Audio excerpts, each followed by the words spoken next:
Welcome to the Sellernomics podcast, where we share valuable tips and information in the Amazon and e-commerce space. Each week, we deliver the best interviews with some of the top Amazon personalities in the industry to help you grow your business. Today's episode is brought to you by GETIDA, the global leader in FBA auditing and reimbursements. Get $400 in free FBA reimbursements at getida.com/Sellernomics. And now, here are your hosts, Rob Stanley and Lisa Kinski. Hey everybody, welcome to today's episode of Sellernomics. My name is Lisa Kinski and I'm joined by my co-host Rob Stanley. And today we have a very interesting conversation for y'all. We're speaking with Jeff Schick of Jeff Schick Legal about how to navigate Amazon suspensions and really just all things legal on Amazon, talking about compliance, suspensions, and getting reinstated. So let's go ahead and bring him on board. Welcome to the show. Hey, thanks for having me. I appreciate it, guys. Nice to see y'all. Of course. So great to see you too. So we're going to do like what we always do, right? And talk about the business at the end of the episode because we want to get straight to the content. But I think a good starting question is, how long have you been an attorney and playing in the Amazon space? So there's actually two answers to that question. So the attorney question is 5 years. So that's kind of easy. Playing in the Amazon space, that's the harder question because I actually started in 2011. So what is that, 12 years now, 12 and a half years? So pretty, I've been in Amazon for a bit because I used to sell on Amazon as a seller full-time doing wholesale arbitrage. So that was my business model back in the day. Gotcha. Okay. So with that in mind, we want to know the question of like, what's the most interesting case that you've handled so far this year, but I'd also be interested to hear what's the most interesting case you've handled in general. Maybe pick the most interesting of the two. All right.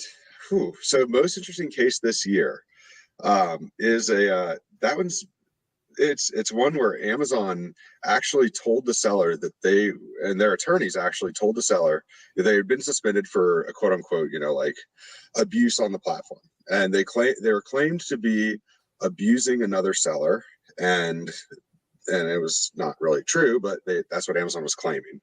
And so they went full, throwing the book at them. You're suspended. No appeals were working, and it was just that was what they were gonna. That was their guns, and they were gonna stick to it. We got Amazon's attorneys involved. Their attorneys actually came back and said, "Yeah, we stand behind Amazon, and your seller is not welcome on Amazon, and they will never sell again."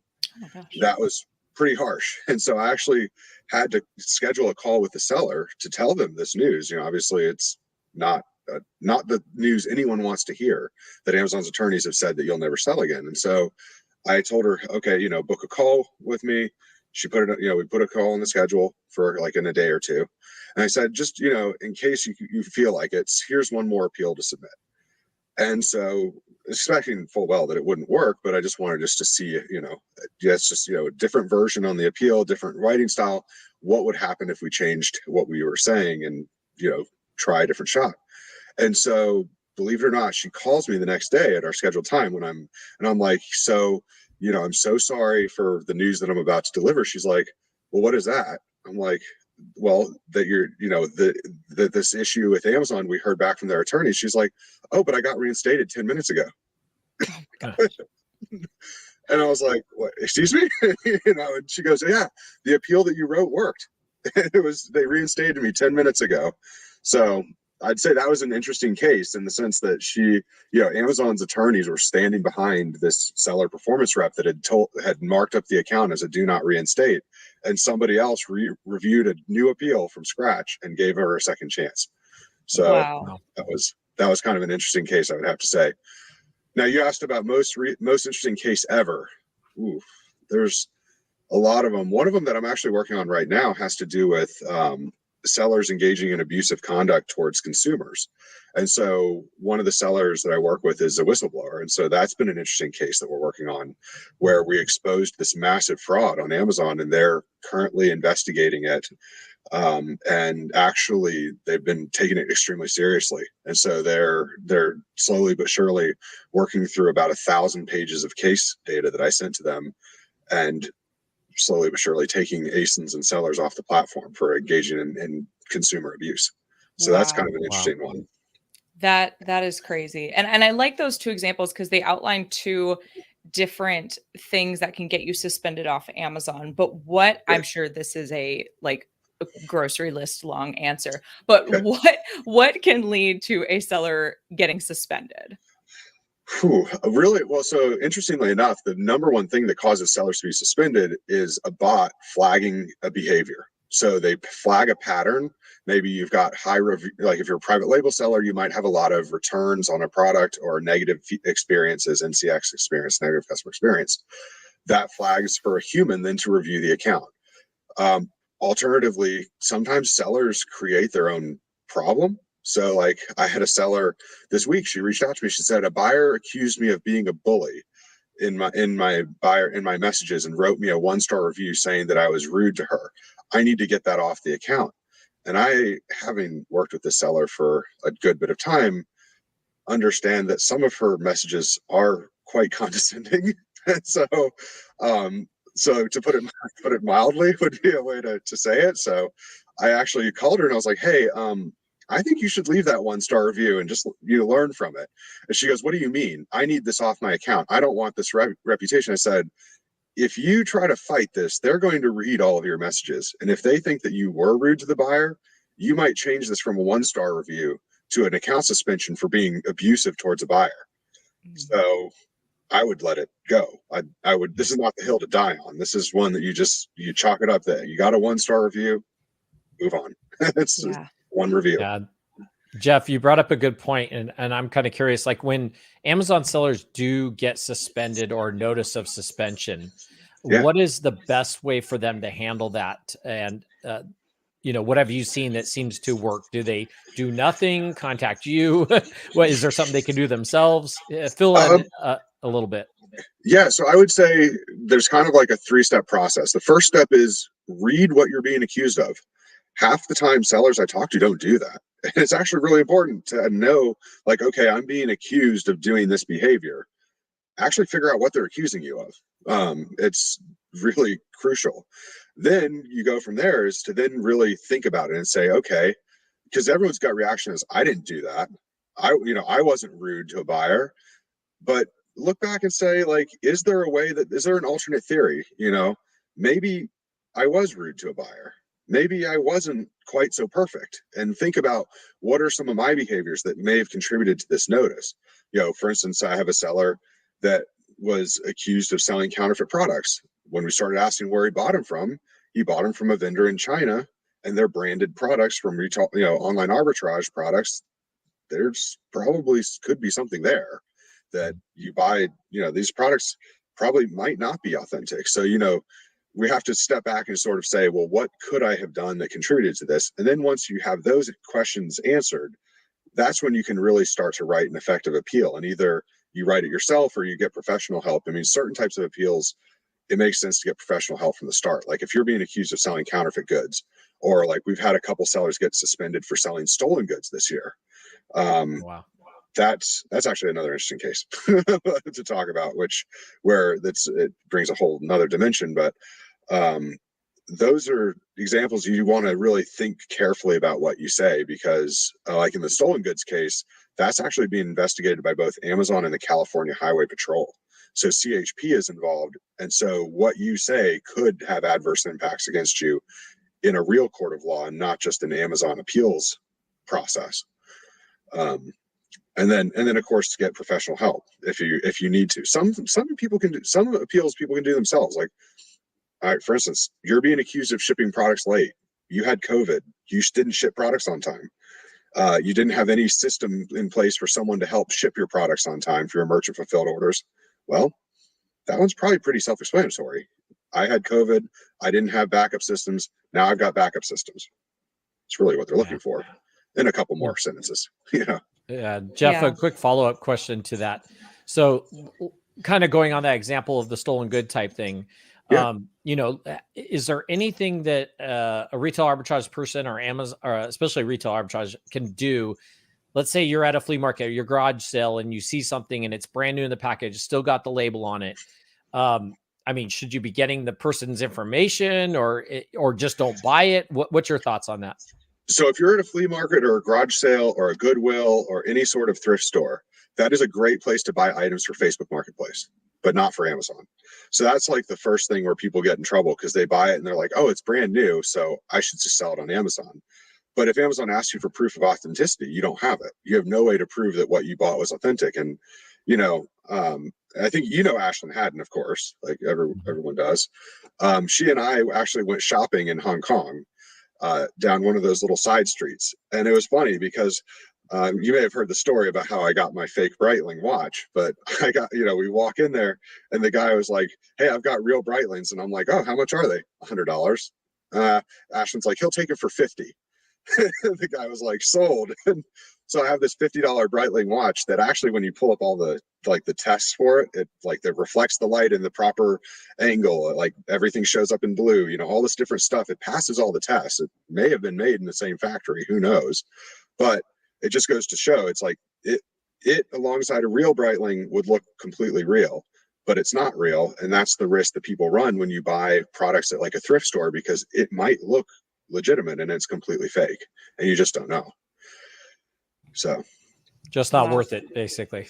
No, not at all, because that one item, like maybe you make maybe even if you're going to make $500 as your ROI, you buy it for $5, you see it selling for $600 on Amazon, you're going to make $500 in profit. Sounds great until you put it in the perspective of, is this the last product I ever want to sell on Amazon, or at least the last product I want to sell on Amazon for a very long time? And if most people won't make that trade.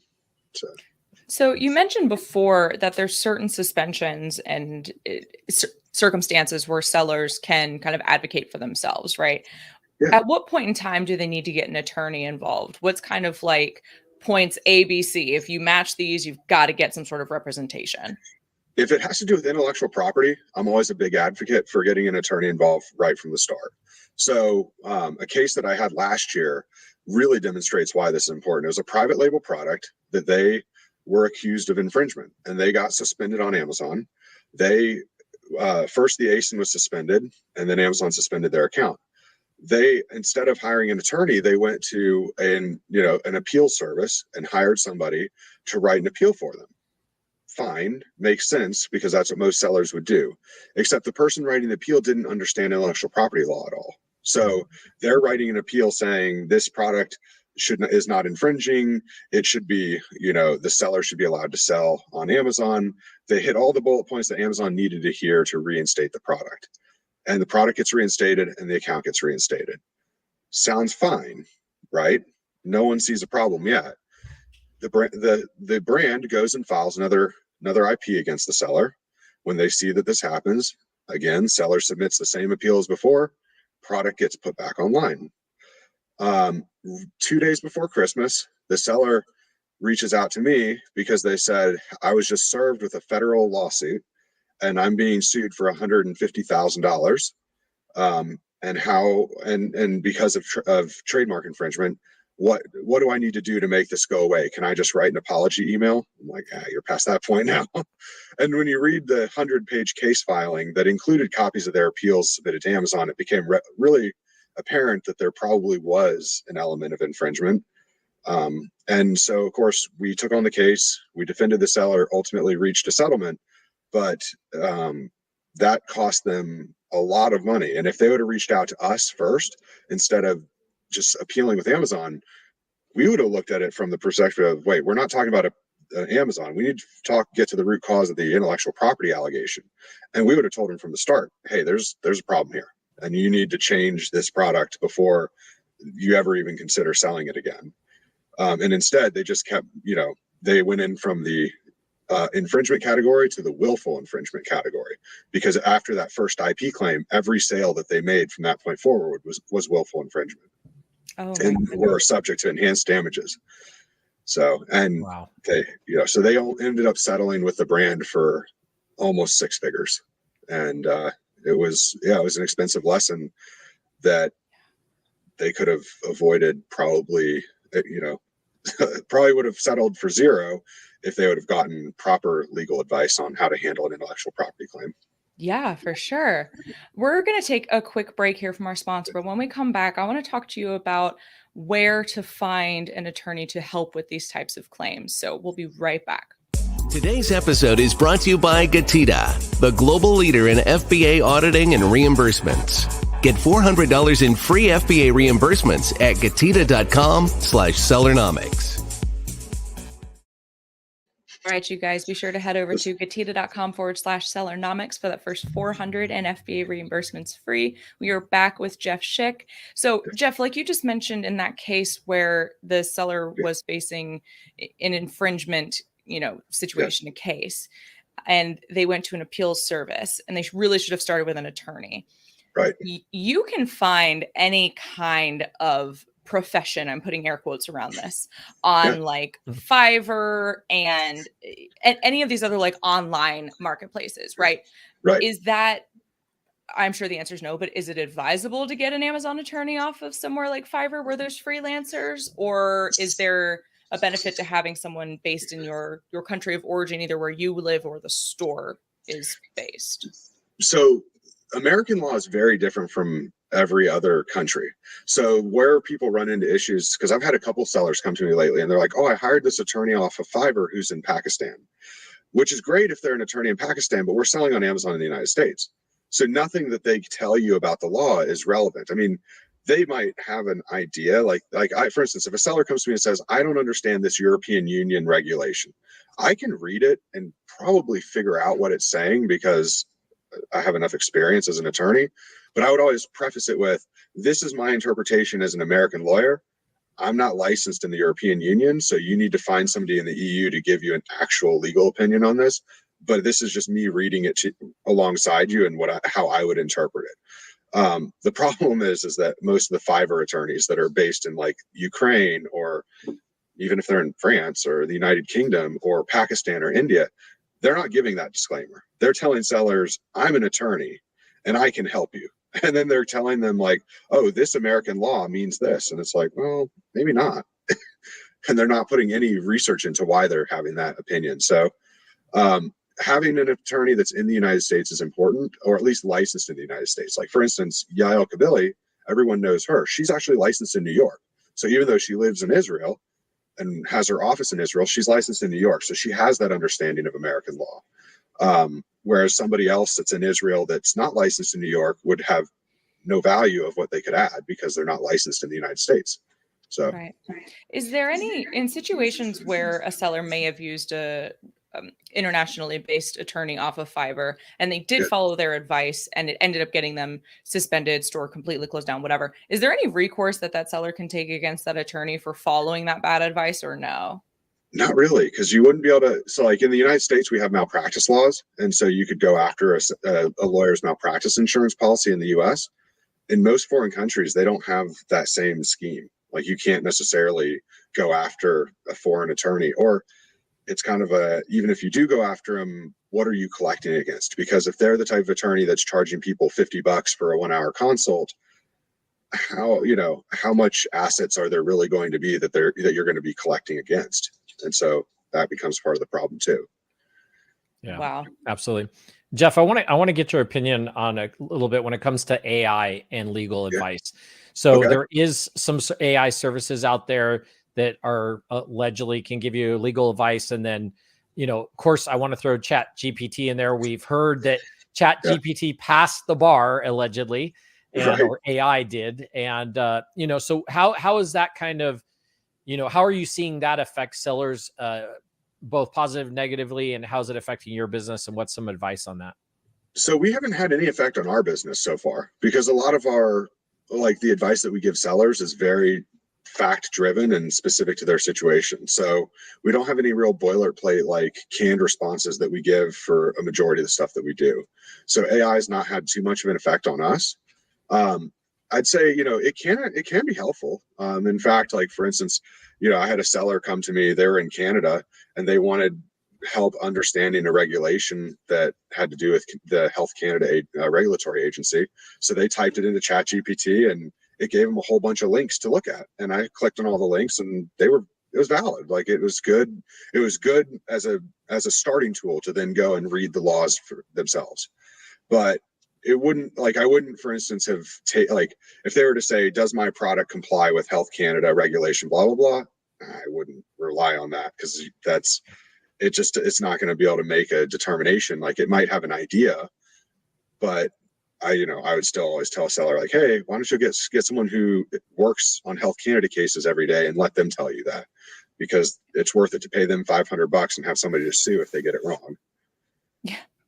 Yeah. I mean, it kind of feel like, it's one of those things that ChatGPT is great for a lot of stuff, but it doesn't know specifically the Amazon rule. We're such a niche, right? Right.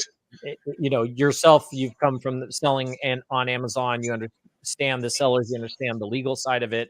So, I definitely do not advise people trying to use ChatGPT to write a response to a, suspension or a claim like that. Get somebody who's professional. So Jeff, we talked a little bit about, lawsuits and things like that. Yeah. What are some of the things that Amazon sellers can get sued for? Just kind of high level general stuff. Yeah. So one of the big things people forget about is that in the United States, we have strict liability for product defects and product safety. So that means that if you have a product that's unsafe, you can get sued for it very, very easily. And Amazon has been very aggressive in this front, because they usually are the ones that get sued first for an unsafe product, and then they come in and tell the seller, hey, guess what, you agreed to indemnify us, so now open up your checkbook and start paying our bills. Product defect liability comes in 3 flavors. It's defective products, like I built this lawnmower and forgot to screw on the bolt, the bolt that holds the blade, and it chops off my foot. Defective product, easy to understand. Defective design is a little bit more tertiary. Like, people are like, oh, what does that mean? And that's like, well, I made this lawnmower, I could have put a brush guard on it that would make it safer, but I wanted to save 25 cents on each unit that I produced. Therefore, when somebody gets cut or gets their leg chopped off from not having a brush guard, I get sued, and I'm responsible because I cut corners, basically. And the last one people are always shocked about, and that's called failure to warn, which is like putting a warning label on saying, don't put your hand near a moving lawnmower blade. You actually have to put that warning label on there. And if you don't say it, then you can be responsible for somebody chopping their hand off because they didn't know any better, that the blade could chop their hand off just like it could chop off grass. So you have to do failure to warn. Those are like the high level ones for private label sellers. Of course, people can get sued for trademark infringement and patent infringement and copyright infringement. Stealing your competitors' images and text, that's copyright infringement. Stealing ideas from famous sources. Had a private label seller who made a really cool, game that was a knockoff of a children's book series based out of the UK, and got sued by the children's book author for copyright infringement. You can get sued for that. Prop 65 is always relevant these days, especially for both retail arbitrage and private label sellers. Though Prop 65 is those famous signs around California that say this product is known to the state of California to cause birth defects and cancer. I don't think you can walk into anywhere in California without seeing one of those signs. And True. Robbie's laughing because he lives in the Bay Area, so he knows this. It's true. And that's if you don't put the warning on your product and it causes cancer, yeah, you're responsible. And it's usually about a $20,000 penalty. The cost of testing is about $500. I would make that trade every day. Testing is cheap. Penalties are not. Other things people get sued for.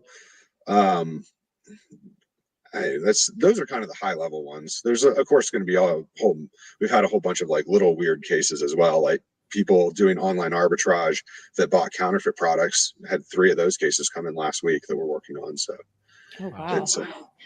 Let's talk about like the other side of the coin though. So instead of talking about somebody who can get sued for like that copyright infringement, trademark infringement, what can sellers do to protect their brands, to be sure that they're good to go, that they can, if they need to, sue somebody for that? Like, how can they shore up the brand on their side? So that's where building your own IP portfolio really comes into play. So filing trademarks for your brand name and for your product names, that's where you get your trademark protection. If you come up with a unique design, file a patent on it, design patent or utility patent. And then, copyrights. So you can file copyrights on your images, on your bullet points, on your, user manuals.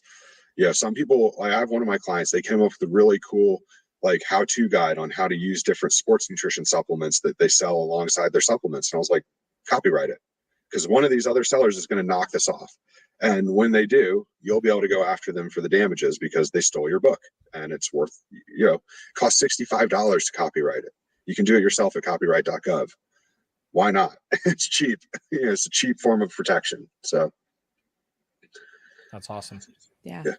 Sounds easy enough to just kind of protect yourself on the front end. Like you said, it's like looking at the cost of an Uber versus a DUI. It's like $20 Uber, $20,000 DUI, depending on where you live. It's about what it runs here in Atlanta. So yeah, I'd make that trade any day with Georgia 400. It's no joke. Absolutely. Which I think you and I live off the same exit, which is even funnier. I've moved. So oh, you did? Okay.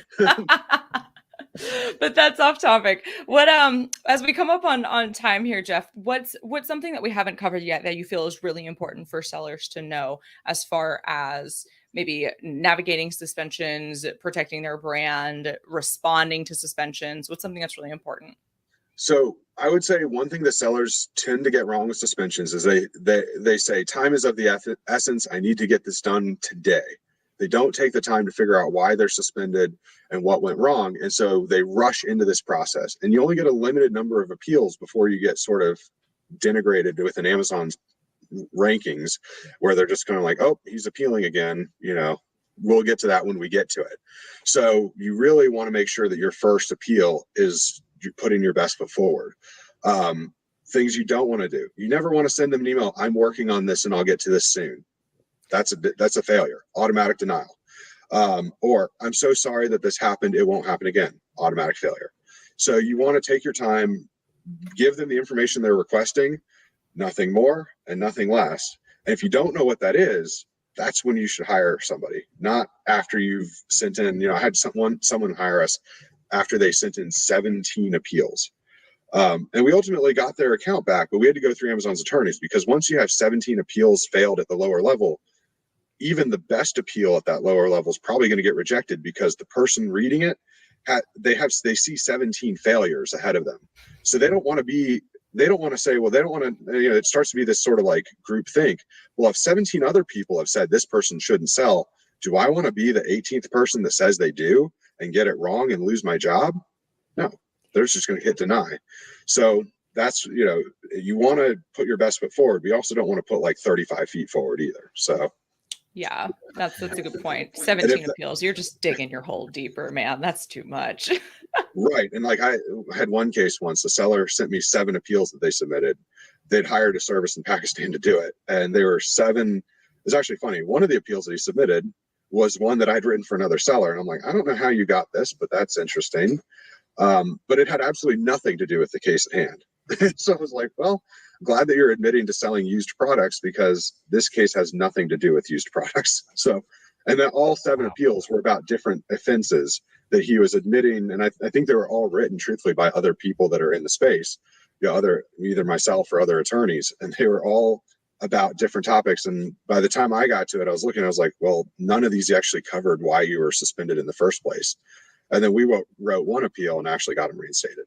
So it was just, that's just spinning a wheel of fortune of like, which appeal am I going to send them today? That is crazy. Yeah. My goodness. Well, we're going to take another quick break, but when we come back, I want to talk a little bit more about your practice, specifically what you guys cover, how you help sellers, who you can help. So we'll hear about that in just a second. Today's episode is brought to you by GETIDA, the global leader in FBA auditing and reimbursements. Get $400 in free FBA reimbursements at GETIDA.com/Sellernomics. All right, you guys, again, GETIDA.com/Sellernomics for the first 400 in FBA reimbursements free. Jeff, I want to hear more about is it called a practice? I know it's like a medical practice, but is it a legal practice? Like it is. Yeah, that's how I refer to it. Yeah, it's my legal practice. So, so I've got myself, and then I've got 4 paralegals that work for me, and we help sellers with all sorts of issues all around. Basically we have sellers on every continent at this point. So all around the world, we're helping sellers with navigating Amazon. we're actually kind of, I'm actually pleased to announce we actually launched a new service last week. It's called Account Health Pro. And that's where we actually have a team of 3 former seller performance investigators from Amazon that actually log into people's seller accounts Monday, Wednesday, and Friday. And they look for any sort of issues that could be a problem. And then we take action. So we go ahead and address anything that we've got the information necessary to address. If we don't have it, we reach out to the client, we collect the information, and we submit it to Amazon on their behalf. So that way we just keep their account health management in check. So they're not having to worry about getting suspended. And if they were suspended, we're there to help them solve it anyways. So it's, but so far it's all about proactive solutions rather than, making money off of people being suspended. Yeah, definitely. It's like monitoring for any potential legal problems to pop up. I love that. Correct. So you mentioned that you have sellers on every continent now that you're working with, but I'm assuming that your area in which you can practice is focused on the US marketplace. Is that correct? So we can give legal advice only in the United States. For the other markets, for instance, if someone gets suspended in Canada, we can still help them with that suspension. It's just we can't, deal with the legal issues that happen in those marketplaces. So it's so we've actually worked on suspensions in every single Amazon marketplace now, but it's because they all follow the same process and the same procedures. But if it has to do with, like, for instance, if it was an intellectual property issue in the United Kingdom, like I had a seller reach out to me yesterday who's in London and she was having an IP issue. I was like, you're really going to need in the UK, they're called solicitors. I'm like, you're going to really need a solicitor that's licensed there in the UK to tell you whether you're infringing or not, because I don't know the answer and I don't want to tell you yes or no. In the United States, the answer is no, but the UK is very different. And I can't tell you that you're not infringing based on UK law. So, then you've got to be very specific to put that disclaimer in there. This is not advice. Right. So, and Jeff, do you find that you're helping a bit more like retail arbitrage, private label, or obviously you handle all of them, but is there ones that you specialize more? The only reason I'm asking because I know you got somebody who's working for you who used to do retail arbitrage. Big shout out to Lewis out there. Right. Yeah. So we've got clients all across the gamut because a lot of our clients are crossover. So like I have one client that came to us and he was doing private label. And then he goes, hey, I heard you on this arbitrage podcast and I started doing arbitrage and now I'm making more money doing arbitrage alongside my private label. And I was like, that's cool. Nice. So a lot of our clients, I'd say, are like crossover clients where they'll start in one area, dabble in another. So we have a pretty good mix of client base that just comes from, but I'd say a majority of our clients have at least tried retail arbitrage at some point. And then a growing size of them are doing private label now. So. Awesome. Gotcha. But there's no kind of like seller requirement by terms of size, intensity, complexity of the case, like anything like that would be a requirement to hire you? No, in fact, we work with sellers that have not even launched yet, all the way to sellers, like some of my clients do 8 figures a year. I have another client that is a doctor that he signed up because he's starting to sell on Amazon now for fun. And he knows the importance of having people in his corner to be able to ask questions for, and he didn't want to do it alone. So we've got, we've worked with sellers that have sold 0 all the way to, like one of the sellers I worked with recently on a suspension is a top 5 seller on Amazon. So it's just all around, all over the board. Amazing. And if folks have any more questions for you, or if they want to hire you or just learn more, where can they reach out? So my website's the best way to learn more about what we offer. And then my email address is down below, and we're happy to chat to sellers. That's what we do. I talk to between 8 and 12 sellers a day, sometimes up to 15. I love it. I think it's fun. So it's my passion. Amazing. People. Awesome. And for our audio listeners, the website is jeffschick.com. That is JEFFSCHICK.com. And the email is very simple, jeff@jeffschick.com. We'll be sure to put those in the description for you guys. Jeff, thank you so much for kind of coaching us through this and exploring the world of suspensions with us. I definitely learned a lot. Very useful. Thank you so much for having me on. I appreciate it. Absolutely. Thank you. And thank you so much for everybody who tuned in today. If you liked what you heard, please be sure to give us a thumbs up, share your comments and the thoughts, subscribe to the show, and we will see you on the next one. Thanks for joining us this week on the Sellernomics podcast. Special thanks to our sponsor, GETIDA. Did you know that Amazon probably owes you money for FBA reimbursements? Get $400 in free FBA reimbursements at GETIDA.com/Sellernomics. Be sure to join us again next week for more great tips on how to grow your business. And thanks again for listening.